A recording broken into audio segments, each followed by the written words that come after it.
तो ये है हाईलाइट। और इसको समझने के साथ अब आगे बढ़ते हैं, समझते हैं डिजाइन योर डे। आप सोच रहे होंगे कि खाना बनाने जैसे छोटे काम पर ध्यान देने के लिए किसके पास वक्त है, लेकिन अगर आप अपने कैलेंडर में हाईलाइट को जगह ही नहीं दोगे तो आप कभी भी अपनी लाइफ को एंजॉय नहीं कर पाओगे। जैसा कि पहले भी बताया कि पूरे दिन काम करने से आप अपनी जिंदगी जीना भूल जाओगे। आप एक रात पहले ही आने वाले कल की पूरी प्लानिंग कर सकते हैं। अपनी हाईलाइट के लिए टाइम निकालो और बाकी सबको उसी के हिसाब से वक्त दो। ऐसा करने से आपका यह सोचने में वक्त बर्बाद नहीं होगा कि अब आगे मुझे क्या करना है। दिन के खत्म होते होते ये देखो कि कौन सा काम हुआ और कौन सा नहीं। अगर कोई काम नहीं हुआ है तो आपको उसे ठीक करने के तरीके ढूंढने की जरूरत है। अपना दिन प्लान करने से आपकी फ्रीडम नहीं रुकेगी, बल्कि ऐसा करने से आप ऑर्गेनाइज्ड रहेंगे और अगले स्टेप के लिए भी पूरी तरह से रेडी रहेंगे। अपने हाईलाइट को न करने के लिए अब आपके पास कोई बहाना नहीं होगा, क्योंकि आप पहले से ही इसे अपने शेड्यूल में शामिल कर चुके हो। चलो सारा कूपर से सीखने की कोशिश करते हैं। सारा गूगल के लिए काम करती थी।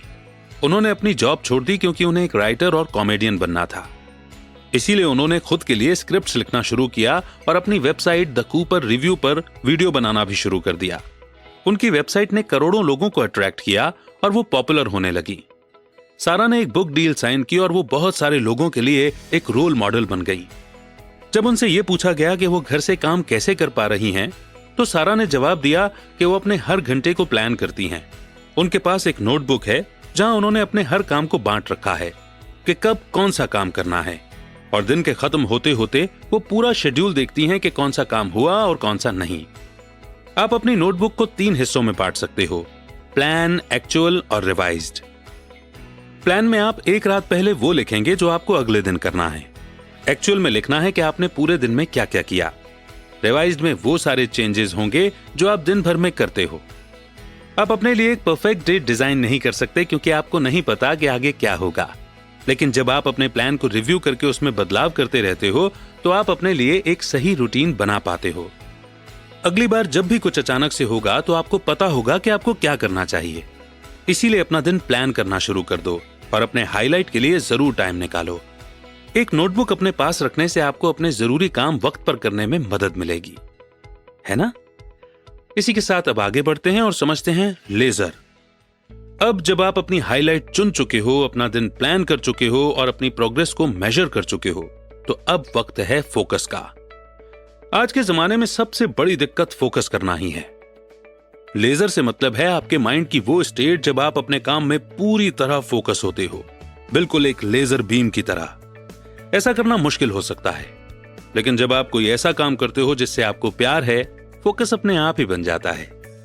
पूरे दिन में होने वाले डिस्ट्रैक्शन यानी मन का भटकना सबसे बुरी चीज होती है। आपकी विल पावर आपको बार बार अपना फोन देखने से नहीं रोक सकती। आपको अपनी सारी डिस्ट्रैक्शंस को रोकने के लिए स्ट्रेटजी को यूज करने की जरूरत है। आप अपने सोशल मीडिया को ब्लॉक कर सकते हो जब आप लेजर मोड में होंगे, या फिर आप अपने रूम में भी बदलाव कर सकते हो ताकि आप अपने काम में अच्छे से ध्यान लगा सको। अलग अलग तरह की स्ट्रेटजी को टेस्ट करिए और देखिए कि आपके लिए सबसे अच्छी कौन सी है। डिस्ट्रैक्शन का आपकी लाइफ की प्रोग्रेस पर खराब असर देखने के लिए हम हेनरियश की लाइफ देखते हैं।